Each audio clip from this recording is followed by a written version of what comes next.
भजेऽहं कुमारं भवानी कुमारं गलोल्लासिहारं नमत्सद्विहारं रिपुस्तोमपारं नृसिंहावतारं सदा निर्विकारं गुहं निर्विचारम् नमामीशपुत्रं जपाशोणगात्रं सुरारातिशत्रुं रवीन्द्वग्निनेत्रं महाबर्हिपत्रं शिवास्याब्जमित्रं प्रभास्वत्कळत्रं पुराणं पवित्रम्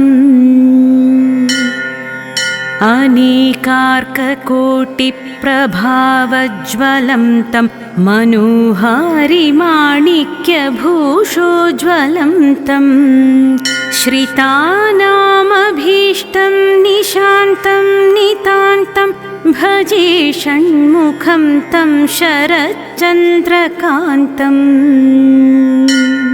कृपावारिकल्लोलभास्वत्कटाक्षं विराजन्मनोहारिशोणाम्बुजाक्षम् प्रयोगप्रदानप्रवाहैकदक्षं भजे कान्तिकान्तं परस्तोमरक्षम्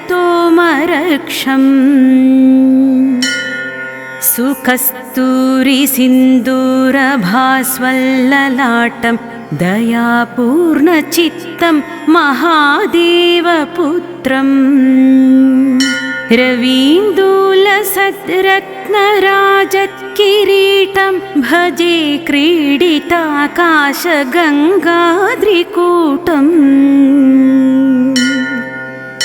सुकुन्दप्रसूनावलीशोभिताङ्गं शरत्पूर्णचन्द्रप्रभाकान्तिकान्तम् शिरीषप्रसूनाभिरामं भवन्तं भजे देवसेनापतिं वल्लभं तम्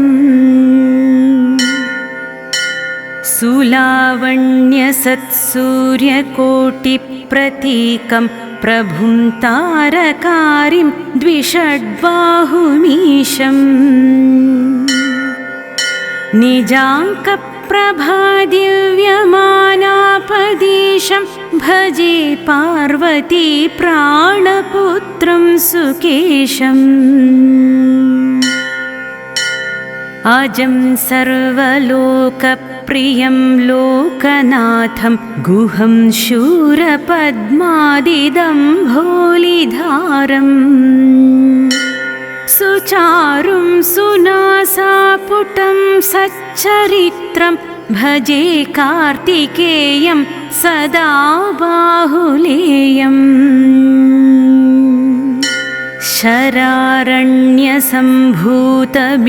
शरारण्यसम्भूतमिन्द्रादिवन्द्यं द्विषड्बाहुसङ्ख्यायुधश्रेणिरम्यं मरुत्सारथिं कुक्कुटेशं सुकेतुं भजे योगिहृत्पद्ममध्याधिवासम्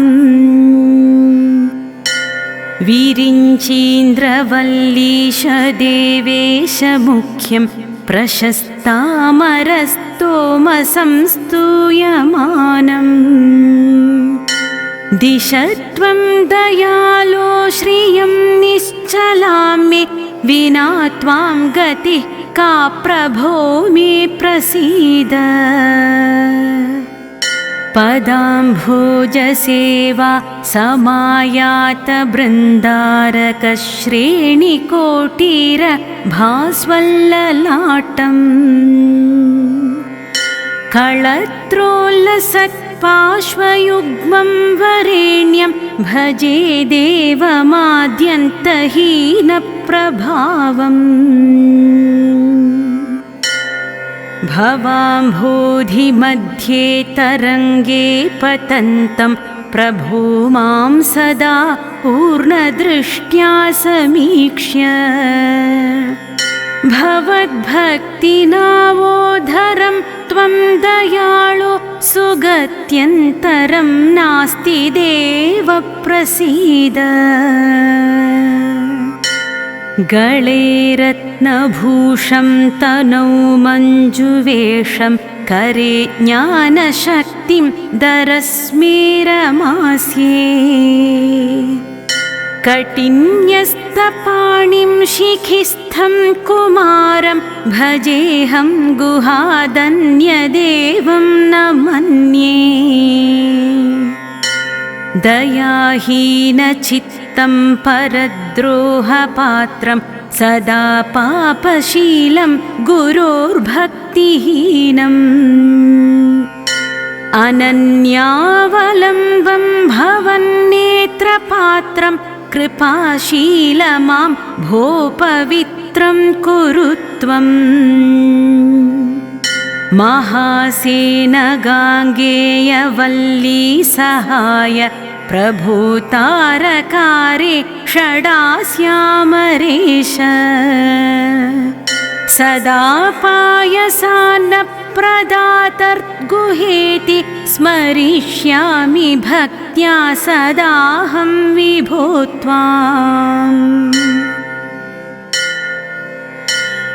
प्रतापस्य बाहो न मद्वीरबाहो प्रभो कार्तिकेयेष्टकामप्रदेति।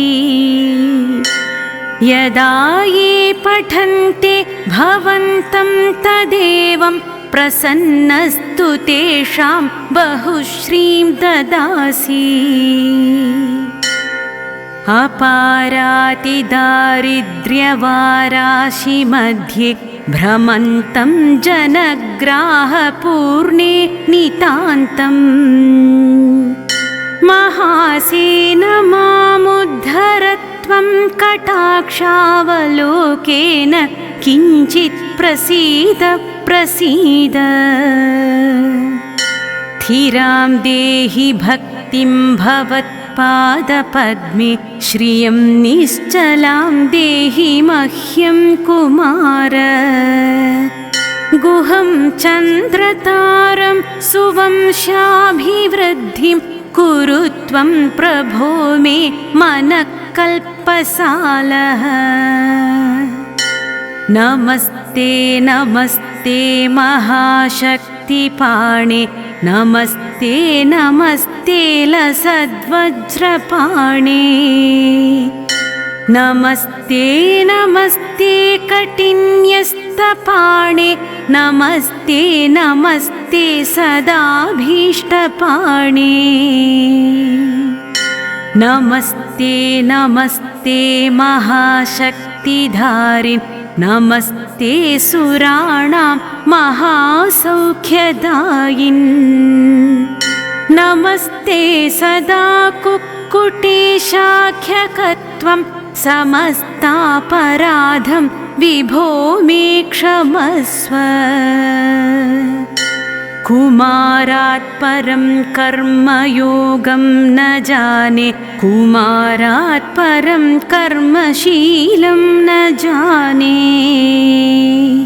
य एको मुनीनां हृदब्जाधिवास शिवाङ्कं समारुह्य सत्पीठकल्पम्। विरिञ्चाय मन्त्रोपदेशं चकार प्रमोदेन सोऽयं तनोतु श्रियं मे। यमाहुः परं वेदशूरेषु मुख्यं सदा यस्य शक्त्या जगद्भीतभीता। यमाश्रित्य देवा स्थिरं स्वर्गपाला सदोङ्काररूपं चिदानन्दमीडे। गुहस्तोत्रमेतत् कृतं तारकारे भुजङ्गप्रयातेन हृद्येन कान्तम्। जना ये पठन्ते महाभक्तिभावेन भक्तियुक्ता प्रमोदेन सायं प्रभाते विशेष न जन्मर्क्षयोगे यदा ते रुदान्ता मनोवाञ्छितान् सर्वकामान् लभन्ते।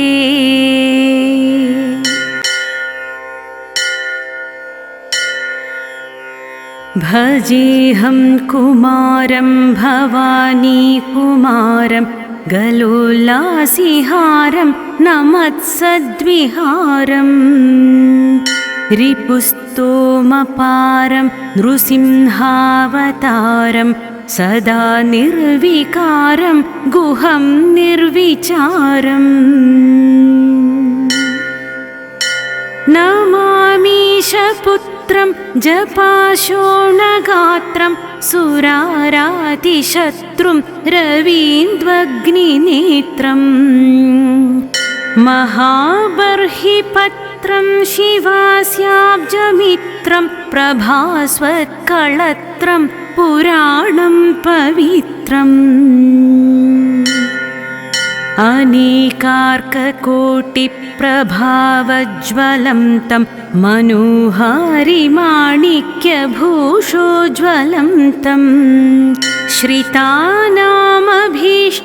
निशान्तं नितान्तं भजे षण्मुखं तं शरच्चन्द्रकान्तम् कृपावारिकल्लोलभास्वत्कटाक्षं विराजन्मनोहारिशोणाम्बुजाक्षम् प्रयोगप्रदानप्रवाहैकदक्षं भजे कान्तिकान्तं परस्तोमरक्षम् सुकस्तूरिसिन्दूरभास्वल्ललाटं दयापूर्णचित्तं महादेवपुत्रम् रवीन्दूलसद्रत्नराजत्किरीटं भजे क्रीडिताकाशगङ्गाद्रिकूटम् सुकुन्दप्रसूनावलीशोभिताङ्गं शरत्पूर्णचन्द्रप्रभाकान्तिकान्तम् शिरीषप्रसूनाभिरामं भवन्तं भजे देवसेनापतिं वल्लभं तम् सुलावण्यसत्सूर्यकोटिप्रतीकं प्रभुं तारकारिं द्विषड्बाहुमीशम् निजाङ्कप्रभादिव्यमानापदेशं भजे पार्वती प्राणपुत्रं सुकेशम्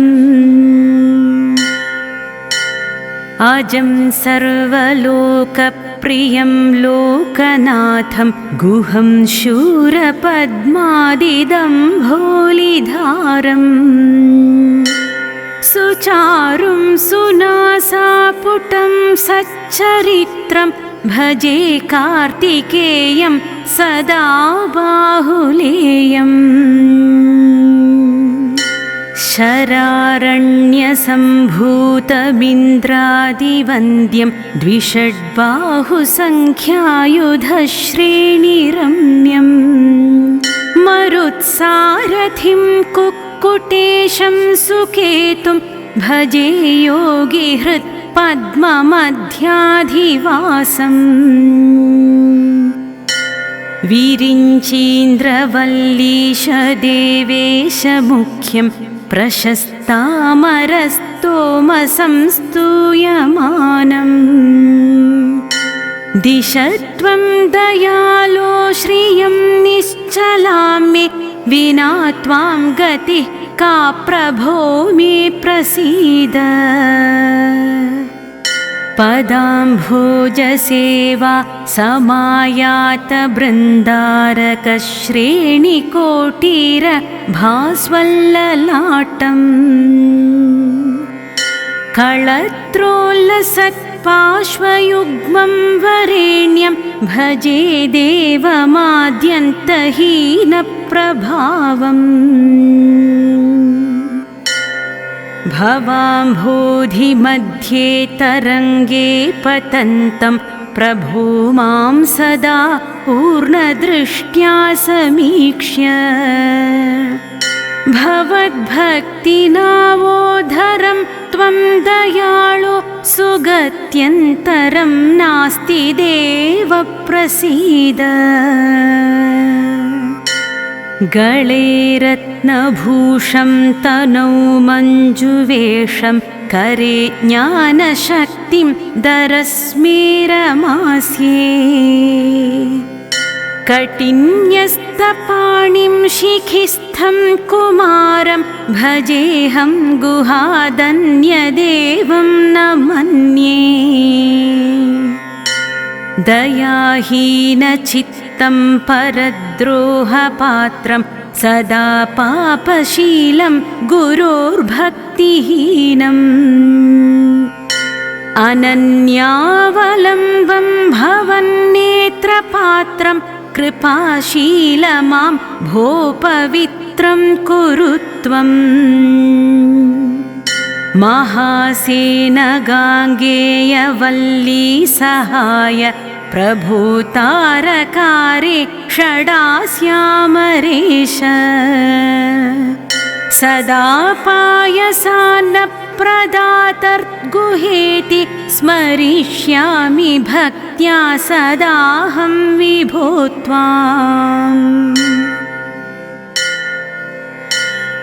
प्रतापस्य बाहो न मद्वीरबाहो प्रभो कार्तिकेयेष्टकामप्रदेति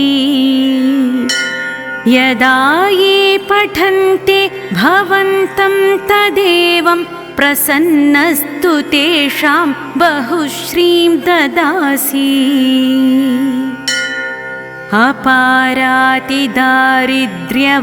अपारातिदारिद्र्यवाराशिमध्ये भ्रमन्तं जनग्राहपूर्णे नितान्तम् महासेन मामुद्धर त्वं कटाक्षावलोकेन किञ्चित् प्रसीद प्रसीद स्थिरां देहि भक्तिं भवत्पादपद्मे श्रियं निश्चलां देहि मह्यं कुमार गुहं चन्द्रतारं सुवंशाभिवृद्धिं कुरु त्वं प्रभो मे मनःकल्पसालः नमस्ते नमस्ते महाशक्तिपाणे नमस्ते नमस्ते लसद्वज्रपाणे नमस्ते नमस्ते कटिन्यस्तपाणे नमस्ते नमस्ते सदाभीष्टपाणे नमस्ते नमस्ते महाशक्तिधारिन् नमस्ते सुराणां महासौख्यदायिन्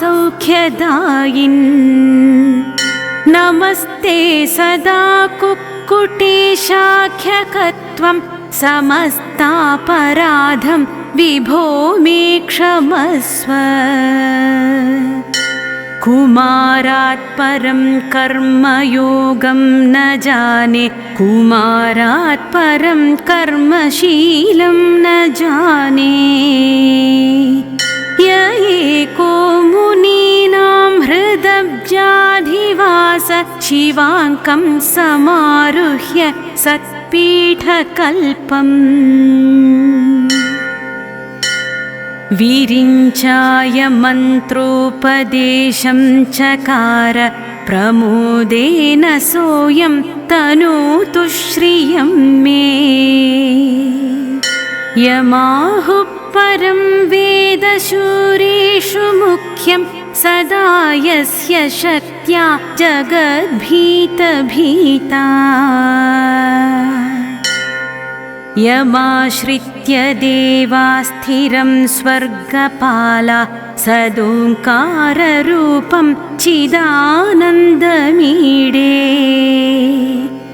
गुहस्तोत्रमेतत् कृतं तारकारे भुजङ्गप्रयातेन हृद्येन कान्तम्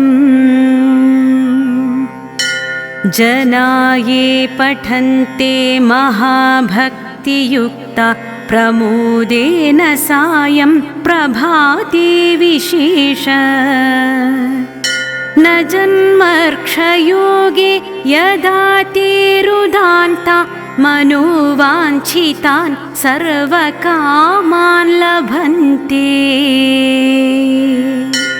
इति श्री सुब्रह्मण्यभुजङ्गप्रयतास्तोत्रम् सम्पूर्णम्।